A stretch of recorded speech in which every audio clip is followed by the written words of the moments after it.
ঈশানের বিয়ের কথা ঈশানের মুখ থেকে শোনা মাত্রই এবার এক মুহূর্ত অপেক্ষা না করে রূপসায়ক গ্রামে ছুটে গেল ইন্দ্রাণী। হ্যাঁ বন্ধুরা, ভিডিওটা লাইকতে দেখতে থাকুন। যে মুহূর্তে কিনা অবশেষে অভিমন্যু যখন বলতে থাকে যে নাও রাজা ভ্যাবলা, তোমরা বরঞ্চ বিয়ের আসরে গিয়ে তোমরা ভ্যাবলাকে নিয়ে বসো এবং আমরা অনুশ্রীকে আনার ব্যবস্থা করছি, ঠিক সেই মুহূর্তে যখন কিনা অনুশ্রী এবং ভ্যাবলার বিয়ে মন্ত্র উচ্চারণ করা শুরু হয়েছে এবং আনুষ্ঠানিকতা শুরু হয়েছে, ঠিক সেই মুহূর্তে রাজা বলতে থাকে যে জানো তো আমার বড্ড বেশি এবার ভয় কাজ করছে, কখন জানো মা এসে মাঝখানে না আবার সব কিছু বন্ধ করে দেয়, আমাদের প্ল্যান সাকসেসফুল হবে তো কুসুম বলো না। ঠিক সেই মুহূর্তে কুসুম যখন বলতে থাকে যে হ্যাঁ কিন্তু ছোটো সাহেব আপনি একদম ঘাবড়াবেন না, ঈশ্বর আমাদের সহায় থাকলে আমরা যেরকমটা পরিকল্পনা করছি ঠিক সেরকমটাই হবে। হ্যাঁ, তার পরবর্তীতে যা কিছু হবে সবটাই ঈশ্বরের এর উপরে নির্ভর করছে, কারণ আমার দীর্ঘ বিশ্বাস যে হয়তোবা প্রথমে একটু গণ্ডগোল হবে, প্রথমে হয়তোবা কোনো মতেই যখন কিনা সমস্ত সত্যটা সামনে আসবে, কর্তা হয়তোবা কোনো মতেই সমস্ত সত্যটা জানার পর অনুশ্রীকে হয়তোবা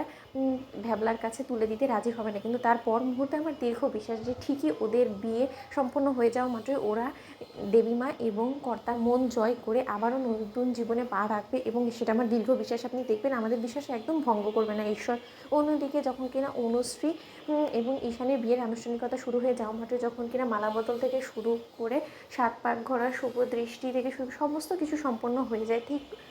অন্যদিকে যখন কিনা এই রূপসাহেব গ্রামের উদ্দেশ্যে রওনা হয়ে যায় ইন্দ্রাণী, এবং ইন্দ্রাণী যখন বলতে থাকে যে দেবলীনা তুমি একদম ভেঙে পড়বে না, আমিও দেখি যে ওই অনুশ্রী কী করে এই গাঙ্গুলি পরিবারে বউ হয়ে আসে, আমি যে কথাটা জয়িতাকে দিয়েছি সেই কথা কোনো মতেই নড়চড় হবে না, এবং তুমি হবে আমার ছোটো ছেলের বউ, তুমি এই কথাটা মাথায় রেখো। ঠিক সেই মুহূর্তে দেবলীনা যখন বলতে থাকে যে জাস্ট এই ভয়টাই আমি পাচ্ছিলাম,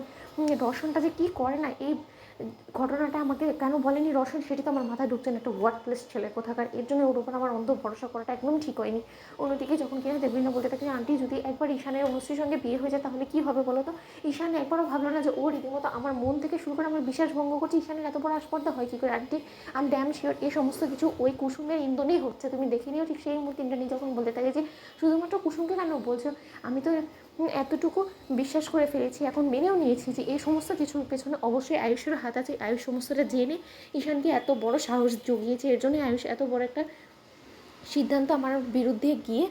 নিয়ে ও রীতিমতো ঈশানের বিয়ে সম্পন্ন করতে চলেছে। আমিও দেখি যে সেখানে মুখোমুখি হওয়ার পর আয়ুষ ঠিক কী জবাব দেয়। অন্যদিকে যখন কিনা সিঁদুরদানের মধ্য দিয়ে অনুশ্রী এবং ঈশানের বিয়ে সম্পন্ন হওয়া মাত্রই তারা যখন কিনা অভিমন্যুর পা ছুঁয়ে আশীর্বাদ নেয়, এবং অভিমন্যু যখন কিনা প্রাণ ভরে তাদেরকে আশীর্বাদ করে বলতে থাকে যে জানো তো ভ্যাবলা, আমি তোমার কাছে চিরঋণী যে তুমি আমার মেয়েকে অসম্মানের হাত থেকে বাঁচিয়েছো, আমি তোমার এই ঋণ কোনোদিনও শোধ করতে পারবো না। ঠিক সেই মুহূর্তে ঈশান বলতে থাকে যে কর্তা আপনি আমাকে একটা